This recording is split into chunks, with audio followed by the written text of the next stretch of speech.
कुरुन्दो मर्वानित्यम् पूर्णैर्मातर्जगताम् श्रीशैलमातु भगवन्ति कालीम् प्रणमामि देवीम्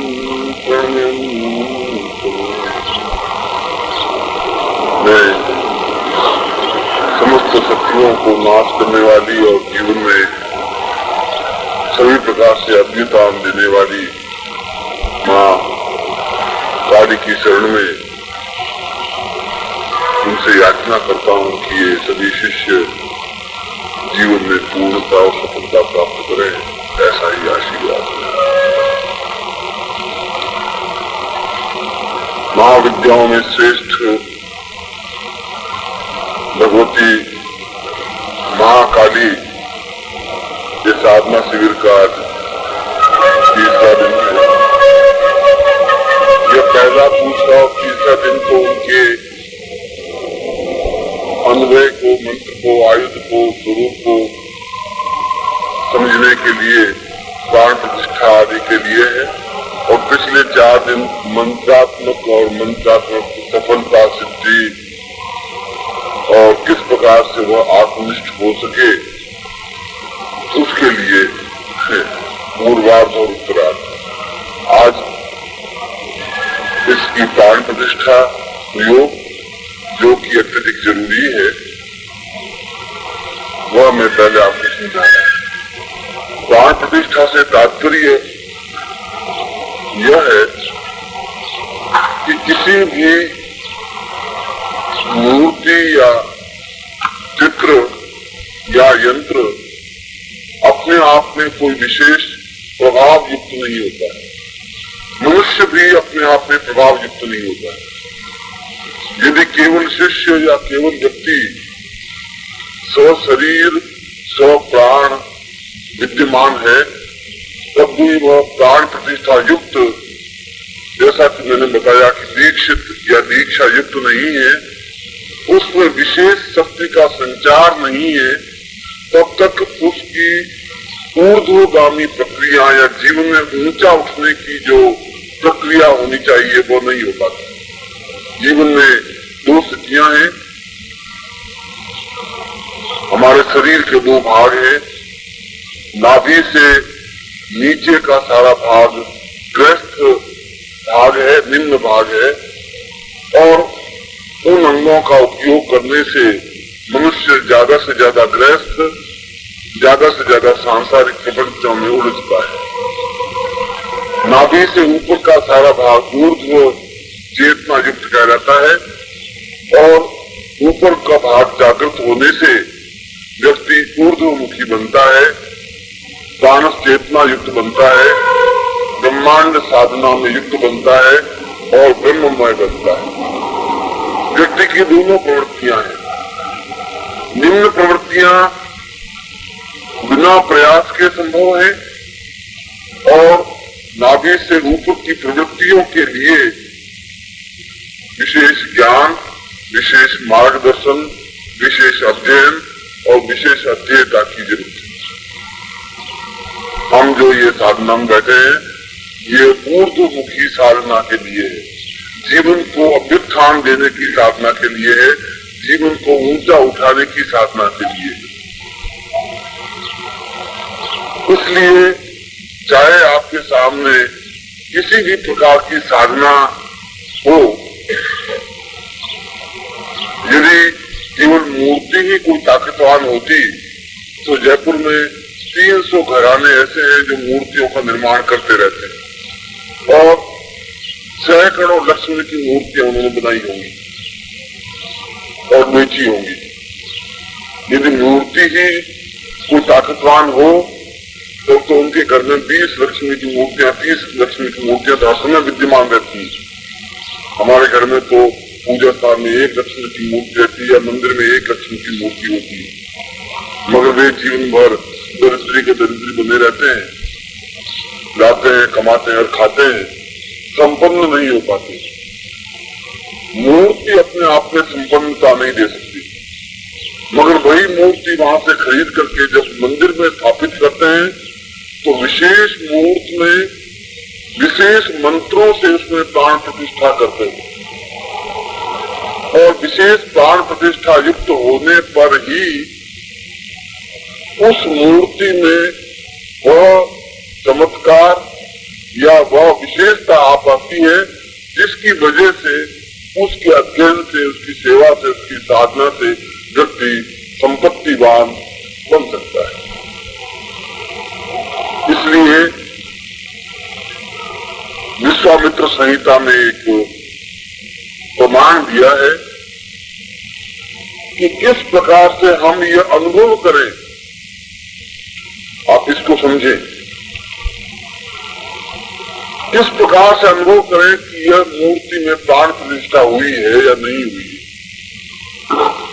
पंडित तो मंत्र पढ़ लेंगे, आप अगर घर में बुलाएंगे पंडित जी को तो पंडित जी कुछ भी मंत्र पढ़े, आपसे तो वो ज्यादा विद्वान नहीं, क्योंकि वो जो पढ़ेंगे आप सुनिए मंत्र पढ़ रहे हैं, विद्वान, और वो कह देंगे कि चलो बच्चा ये मूर्ति प्राण प्रतिष्ठा होगी। वो करते हैं। जोधपुर में 5000 पंडितों के घर हैं और एक घर में अगर 3 की औसत माने बाप और 2 बेटे तो 15,000 पंडित हैं। और यदि बिल्कुल निष्पक्ष दृष्टि से देखा जाए तो मेरी दृष्टि में उन 15,000 पंडितों में केवल 22 या 23 पंडित हैं, बाकी सभी आजीविका वृत्ति करके कमाने खाने वाले पंडित सभी हैं। सभी को मैं नमन करता हूं, मगर जिनको विद्वान कहा जाना चाहिए ऐसे केवल मेरे हिसाब से 22 या 23 है। बाकी ब्राह्मण को भूखे नहीं मर रहे हैं, बाकी लोगों को यजमान मिल रहे हैं और यजमानों को वो पंडित मिल रहे हैं। वे पंडित सब विधि भी करवाते होंगे, पूजा पाठ भी करवाते होंगे और यजमान का कल्याण भी करते होंगे, यजमान भी उपकृत होता होगा, मगर जब तक सही ज्ञान नहीं है, जब तक सही मंत्रोच्चारण नहीं है, जब तक विधि रचयिता नहीं है, तब तक किसी प्रकार का लाभ नहीं हो सकता। इसलिए विश्वामित्र संहिता में बताया है कि प्राण प्रतिष्ठा का एक ही कसौटी है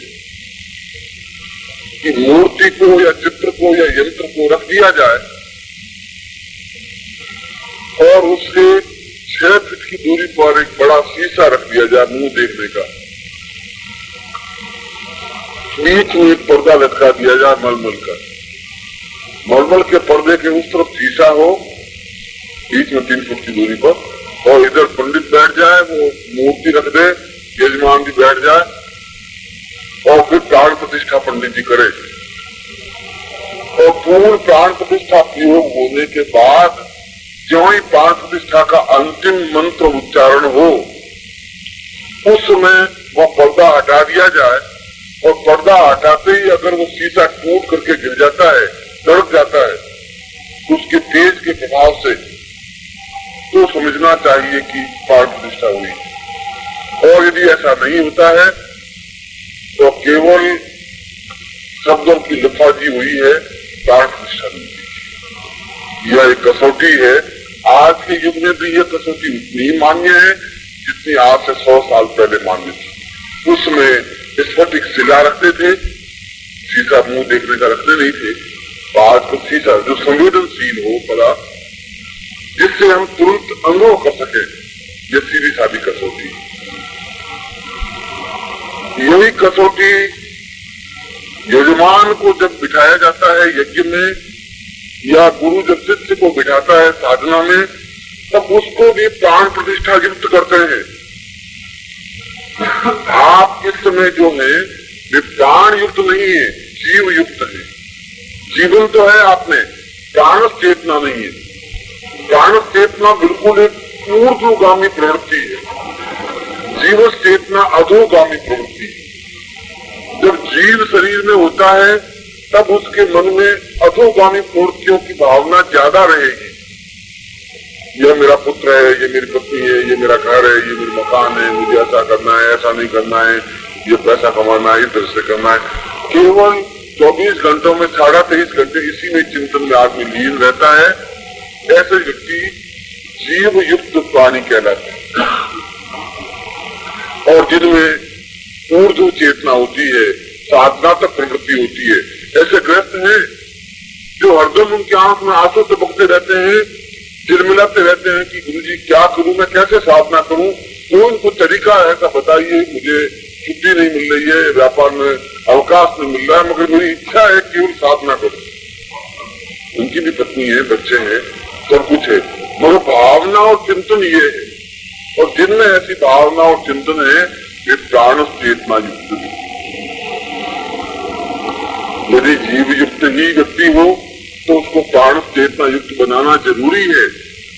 अगर प्राण चेतना युक्त नहीं होता है तो साधना में उतनी सफलता नहीं मिल पाती है जितनी सफलता मिलनी चाहिए।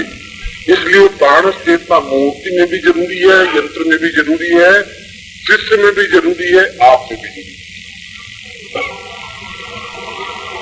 और ऐसा होने पर व्यक्ति में स्वतः अंतर महसूस होने लग जाता है। अंदर से विशेष रश्मियां, विशेष किरणें स्वतः प्रस्फुटित होने लग जाती है। स्वतः उसके मन में कुछ भावनाएं पैदा होने लग जाती है कि मैं कुछ करूं। एक तड़प जो पैदा हो जाती है वह तड़प ही व्यक्ति को पूर्ण सफलता दे पाती है। और प्रत्येक मूर्ति के लिए, प्रत्येक साधना के लिए, प्रत्येक यंत्र के लिए अलग अलग प्राण प्रतिष्ठा प्रयोग है।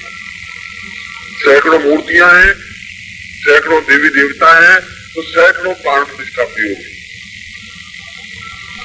एक व्यक्ति केवल अपने जीवन में प्राण प्रतिष्ठा प्रयोग ही सीखना चाहे तो पूरा जीवन भी कम होता है।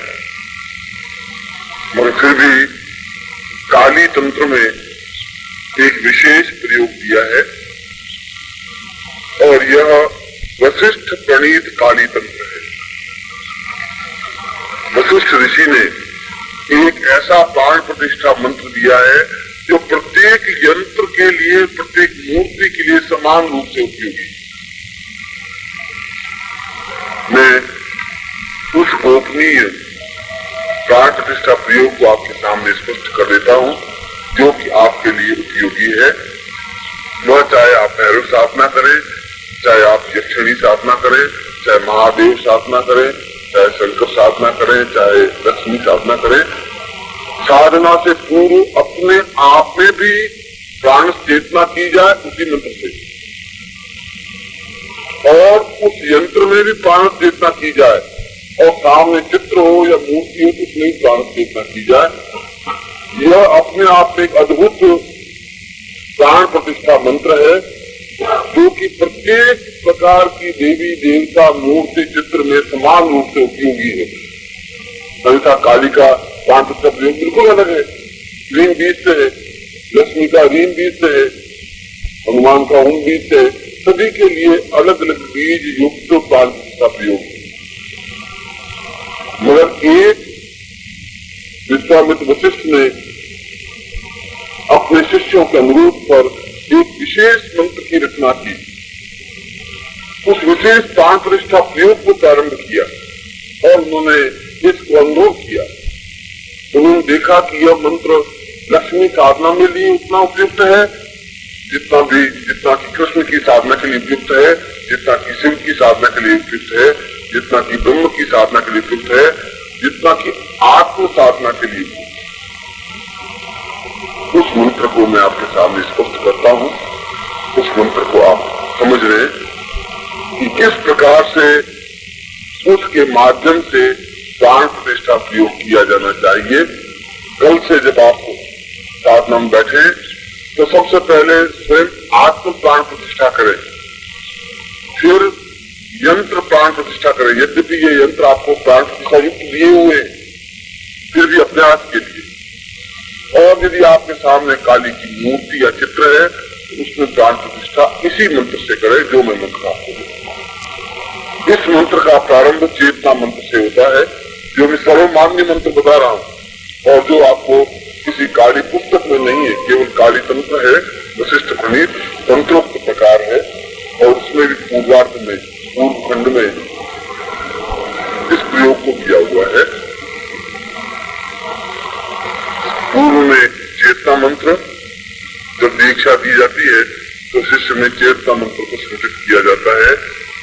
चेतना मंत्र में बोल रहा हूं और एक बार बोलूंगा, आप नोट करते रहना, उसके बाद रह जाए तो फिर पांडे जी आपको नोट करवा देंगे, तो पहले से आप नोट कर लें। ओम ह्रीम, ध्वनि को भी जब मैं बोलूं ध्वनि को नोट करते रहे। मैं जब म बोलूं या ग बोलूं तो ध्वनि को बिल्कुल याद रखें। ओम ह्रीम मम देह प्राण रोम प्रतिरोम चैतन्य जागृय ह्रीम ओम नमः। ओम ह्रीम नमः प्राण देह रोम प्रतिरोम चैतन्य जागृय ह्रीम ओम नमः। इसमें मम शब्द का अगर खुद आत्म मंत्र करना है, खुद को प्राण चेतना युक्त बनाना है तो मम बोलना है, और यदि किसी यजमान को शिष्य को बोलना है तो शिष्य का नाम उल्लेख करना पड़ेगा। अमुक गोत्रोत्पन्नोहम अमुक शर्माहम, मम की जगह को उपयोग करना पड़ेगा।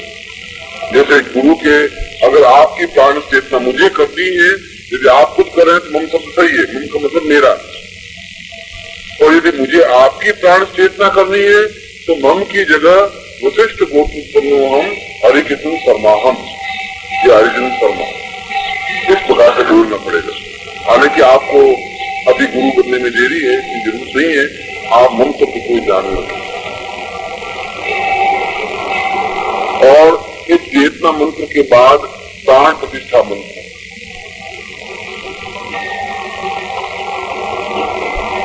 जो कि सर्वकालिक सर्व मंत्रात्मक प्राण चेतना मंत्र कहलाता है। सर्वकालिक सर्व प्राण चेतना युक्त प्राण प्रतिष्ठा मंत्र।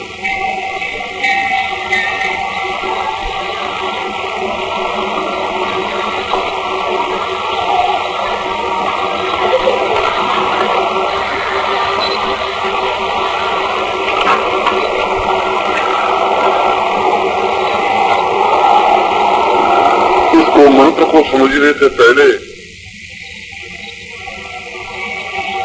आपको स्वर और व्यंजन आपने सीखे होंगे बचपन में।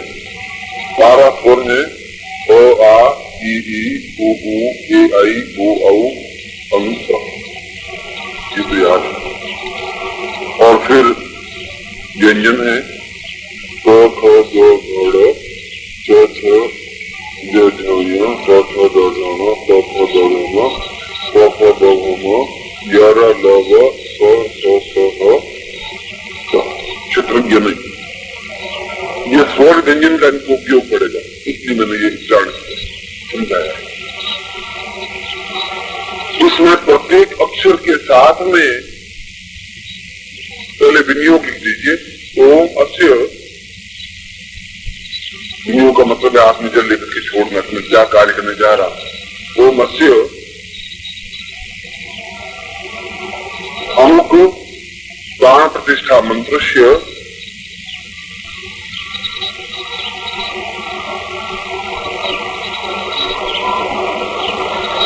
वशिष्ठ ऋषि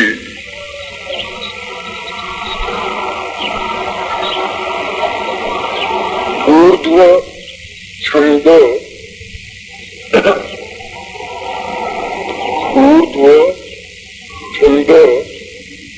प्राण प्रतिष्ठा स्थापने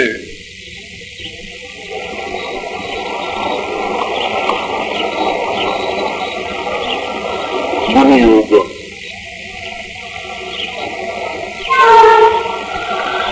ये पूरी विधि है, विनियोग की पूरी विधि।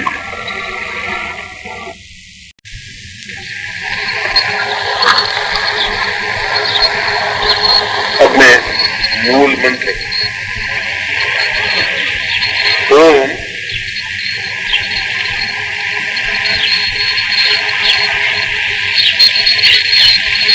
इसमें पहले अ के ऊपर बिंदी आप समझ लीजिए, फिर आपको मंत्र तो 2 सेकंड में समझ में आ जाएगा। उसकी टेक्निक समझने की जरूरत है। पूरी मशीन लंबी चौड़ी 25 लाख की है, इसको बटन ओरिजिनल मालूम होना चाहिए। यहाँ दबाने से पूरी मशीन का विराट शुरू हो जाएगी। इसलिए मैं उसकी पॉइंट को समझा रहा हूँ, तो समझ में आ जाएगा मंत्र। इसमें मूल रूप से 2 बीज हैं। एक तो क्रीम बीज है, म सुन लेना, पहले सुन लीजिए, लोग बात करिए। ओम क्रीम उम, और ये दोनों ही बीज प्राण प्रतिष्ठा के मूल बीज है। अगर क्रीम की जब व्याख्या में आपको मूल मंत्र की व्याख्या करूंगा, दक्षिण काली के मंत्र की, तब मैं क्रीम मंत्र की क्या ताकत है मैं उसको प्रैक्टिकल करके समझाऊंगा कि क्या मंत्र है वो। अभी फिलहाल समझना है कि जीवन के सर्वोच्च 2 मंत्र हैं प्राण प्रतिष्ठा के, क्रीम उम, दोनों में मौ की ध्वनि है। इन दोनों को जब प्राण प्रतिष्ठा, सर्वकालिक प्राण प्रतिष्ठा, प्रत्येक देवता, यह जो मैं प्राण प्रतिष्ठा प्रयोग बता रहा हूं, वह चाहे कोई भी यंत्र हो, किसी प्रकार का यंत्र हो, उसमें प्राण प्रतिष्ठा के लिए या किसी भी प्रकार की मूर्ति में प्राण प्रतिष्ठा के लिए या स्वयं में भी प्राण प्रतिष्ठा के लिए इसी मंत्र का प्रयोग होता है। अन्यथा प्रत्येक देवी देवता के लिए अलग अलग प्राण प्रतिष्ठा प्रयोग समझाए हुए हैं।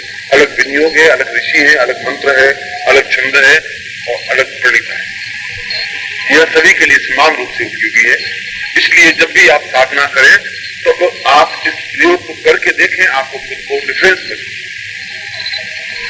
और इसमें सारा मंत्र और सारा ब्रह्मांड केवल एक ध्वनि में समझाया हुआ है, अहम ब्रह्मास्मि, मैं ब्रह्म हूं। और यह सारा ब्रह्मांड ब्रह्म में समाहित है। अहम का मतलब है अ से लगा करके ह तक के जितने अक्षर हैं वे अहम के अंतर्गत आए, इसलिए अहम शब्द बना। अहम शब्द को बनाने बहुत सोच समझ के बनाए हो कि मैं अ से लगा करके ह तक के जितने, उसके अलावा कोई शब्द बन ही नहीं सकता।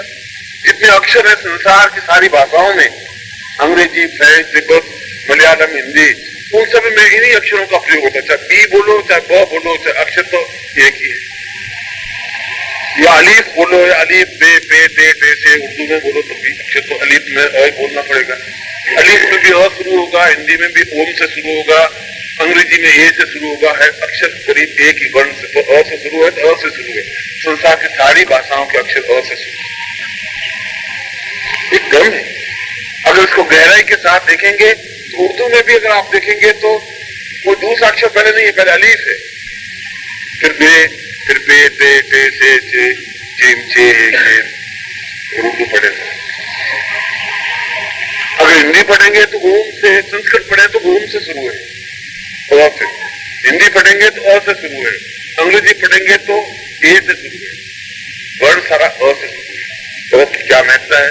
मगर अ से लगा करके अंतिम अक्षर अ है, अहम, मैं और पूरा ब्रह्मांड इस अ से अ में समाया हुआ है। जितने मंत्र हैं, जितनी ध्वनियां हैं, वे अ से अ में समाई हुई है, क्योंकि 12 स्वर ध्वनियां हैं, अक्षर नहीं है। म के पास में अ लगाएंगे तो मां बन जाएगा, ये लगाएंगे तो मी बन जाएगी। तो सारी दुनिया, जितनी भी संसार की दुनिया है, वे अ से अ तक समाहित है। इसलिए बांधने की क्रिया, प्राण प्रतिष्ठा जो करने की क्रिया है, वो अ से अ तक की क्रियाओं को करनी है। जब उनको करेंगे तो सारे स्वर, सारे व्यंजन, सारी दुनिया अपने आप में समाहित हो जाएगी। इसलिए, और मैंने आपको 2, क्रीम और हम, इन दोनों को मूल बीजोक्त मंत्र बताया है। इसलिए पहले अ में पहले क्रीम हम। अब थोड़ा समझेंगे। सबसे पहले क्रीम बीज लगाना है, फिर मूल अक्षर लगाना है और फिर हम बीज लगाना है। उसी प्रकार से पहले बोलना है क्रीम हम, फिर क्रीम आम हम, फिर क्रीम ईम हम। अब समझे बात? एक इन दोनों बीज के साथ पहला अक्षर लगाएंगे, फिर दूसरा अक्षर लगाएंगे, फिर तीसरा, इस तरह से 12 व्यंजन लगाएंगे। फिर क्रीम कम हम, फिर क्रीम बहुत साथ खिलाएगा हम। ठीक इसी प्रकार से अ से लगा के ह तक अग्नियों को इन्हीं बीज मंत्रों में आबद्ध कर देने की क्रिया को प्राण प्रतिष्ठा। मगर जो मंत्र को मैंने प्रयोग करके देखा है, ये मंत्र वास्तव में बिना इस मंत्र के, बिना प्राण प्रतिष्ठा के, इस मंत्र के माध्यम से पहले स्वयं प्राण प्रतिष्ठा करें। और स्वयं प्राण प्रतिष्ठा का मतलब है आप विनियोग करके, चेतना मंत्र करके, उसके बाद में हृदय पर या शिखा पर अपना हाथ रख करके इस पूरे मंत्र को 3 बार उल्लेखित करें। जो मैंने बताया, एक बार कागज को लिख देंगे, कागज पर तो सीधा रीडिंग होगा, फिर आपको याद करने के लिए क बोलना है, ख बोलना है, तो पूरे वर्णों को बांधना है उस क्रीम और बीज में। यह प्राण प्रतिष्ठा प्रयोग करता है। विनियोग मैंने आपको पहले लिखवा दिया है। और किसी भी प्रकार के संसार में आप किसी भी विद्वान के सामने खड़े हो सकते हैं, किस प्रकार से प्राण प्रतिष्ठा करवाते हैं, तो कहीं कोई त्रुटिपूर्ण नहीं है। और उसके लिए भी होगा अपने आप जी। प्राण प्रतिष्ठा मंत्र तो स्वयं पर, आपके सामने मित्र है उस पर, यंत्र है उस पर, तीनों पर प्राण प्रतिष्ठा प्रयोग। इसमें नित्य प्रयोग करने की जरूरत नहीं है। कर रहे हैं तो एक बार प्राण करने के बाद नवरात्रि में आप पहले तो कर दिया, लोग उसको करने की जरूरत नहीं है। मगर यदि 20-30 करके उसको फिर से यंत्र से करना चाहे तो फिर 5 कर दीजिए, फिर 5 हो जाए।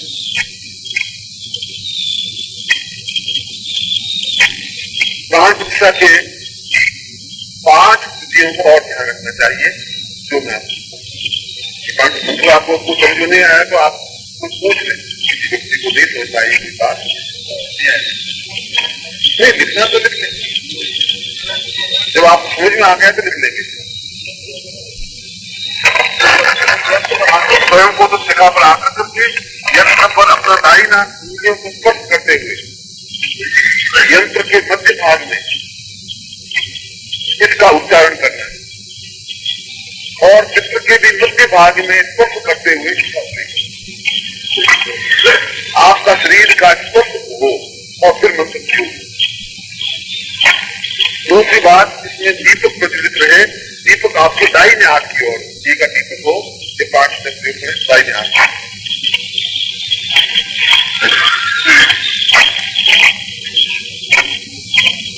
तीसरा, प्राण प्रतिष्ठा प्रयोग के 2 भेद हैं, सामान्य विशेष और एक अति विशेष। 3 प्रयोग है। सामान्य में केवल एक बार प्राण प्रतिष्ठा प्रयोग करता है, विशेष में 3 बार प्रयोग करता है, अति विशिष्ट में एक बार प्रयोग करता है। सामान्य रूप से काम कर जाता है। अति विशिष्ट तो बहुत बड़ा प्रयोग हो, बहुत बड़ा बहुत मिट्टी में साधना करनी है, तब एक बात किसी मंत्र को देखते हैं। चौथा, प्राण प्रतिष्ठा प्रयोग में स्वयं को उत्तराभिमुख होकर बैठना चाहिए, हमारा मुंह उत्तर की ओर।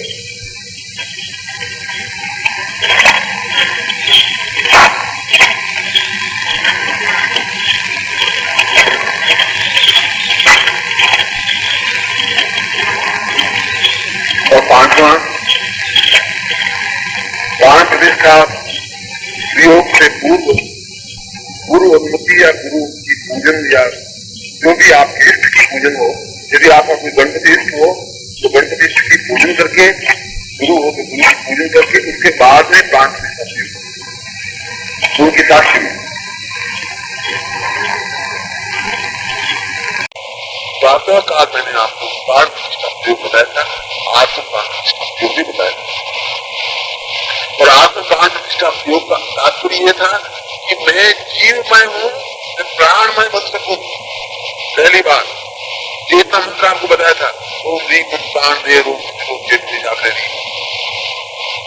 आपने इन मंत्रों को देखा नहीं है, आपने इनको समझा नहीं है, आपने पास में ट्रांजिस्टर है, नॉलेज नहीं है, कहां से बटन दबाए तो आवाज क्या नॉलेज, और आपके पास सैकड़ों पदार्थ पड़े हैं, उसका उपयोग मालूम नहीं है। और जब तक हम उसका उपयोग नहीं समझ सकते, जब तक उस मंत्रों की चेतना नहीं समझ सकते, इस मंत्रों की तीव्रता नहीं समझ शरीर में समाहित भी नहीं उस चेतना मंत्र, क्योंकि चेतना मंत्र जितना ही ज्यादा आपके अंदर रिपीट होगा उतनी ही अंदर प्राण ऊर्जा पैदा होगी, और जितनी ज्यादा प्राण ऊर्जा पैदा होगी उतना ही वो बिंब शरीर में समाहित होगी। किसी को अपने शरीर में समाहित करने के लिए जीव युक्तता से प्राण युक्तता में आना जरूरी, और प्राण युक्तता में चेतनता में आना जरूरी है। और उस चेतना मंत्र की अपने आप में रोटिता यही है, उसका मतलब यही है, तात्पर्य यही है कि सामने वाला चेतना मंत्र पढ़ने के बाद में जो सामने बिंब है वो शरीर में स्वतः समाहित होता रहता है। जितने प्राण चेतना जागृत होगी उतना ही ज्यादा। यदि आप एक बार मंत्र पढ़ेंगे ऊर्जा नहीं बनेगी, तो कुछ अंश शरीर में समाहित जरूर होगा। और यदि आप पूरी एक धनपट्टी की तरह पूरी तरह से चार्ज पूरे शरीर को कर लेंगे, पूरा शरीर धौंकने की तरह चलने लग जाएगा, शरीर में प्राण चेतना पैदा हो जाएगी, आग आग से दर्द पैदा हो जाएगी, उस क्षण उस बिंब को देखें, उस बिंब को पूरी तरह से शरीर में समाहित होना ही पड़ेगा, संभव है। उसके बाद मंत्र अपने आप अर्थ नहीं रखता, क्योंकि वह बिंब ही अंदर समाहित है, तो फिर मंत्र अपने आप एक सामान्य क्षणिक कल्पना यह चेतना मंत्र की पूर्णता है। और जिस क्षण चेतना मंत्र की ऊर्जा के लिए अपनी प्राण चेतना के द्वारा, जिसको हमने अंग्रेजी में ऑक्सीजन प्राण वायु कहा है, जीव वायु नहीं कहा है, हिंदी में उसके लिए शब्द है प्राण वायु। ये सारे शब्द बिल्कुल प्रामाणिक है, हमने उसके अर्थ का अन्वय नहीं समझा। ये जीव वायु भी कैसे देते हैं, जीवन भी तो जीव से होता है। यह प्राणों की शक्ति देने वाला है, और प्राण वायु के माध्यम से जिस क्षण आप सांस को गहराई के साथ लेंगे, सांस को गहराई के साथ निकालेंगे, तो स्वतः प्राण चेतना के माध्यम से पूरा शरीर एक गीत में आएगा, एक स्टेज पर आएगा। और उस समय ये आप सुबह कल करें, कल सुबह इस प्रयोग को अवश्य करें। आप देखें कि आपको क्या बिंब नजर आते हैं, आपको ध्यान दें। बहुत तेजी से, जिसको हमने भस्त्रिका कहते हैं, यदि योग में कहा गया है भस्त्रिका, बहुत तेजी से सांस लेना, बहुत तेजी से सांस छोड़ना। इतना तेजी से सांस छोड़ना कि आप खुद उछल के गिर जाए, और इतना गहराई के साथ सांस लेना कि पूरे ब्रह्मांड का सांस आपके अंदर आ जाए, इतनी गहराई के साथ, ताकत के साथ। और जो ही सारा शरीर उद्दीप्त हो जाए, आपका शरीर मालूम पड़ जाएगा कितना हल्का शरीर हो गया है कि आप हैं या नहीं पता ही नहीं पड़ेगा। उसमें चेतना मंत्र को आप जानते, इस बिंब को सामने रखकर आप स्वयं देखेंगे पूरी शक्ति आपके अंदर समाहित होने वाली, पूरी शक्ति आपके अंदर समाहित होगी। ये सीधा साधा प्रयोग है। इस प्रयोग के माध्यम से किसी भी इष्ट को अपने शरीर में समाहित कर सकते।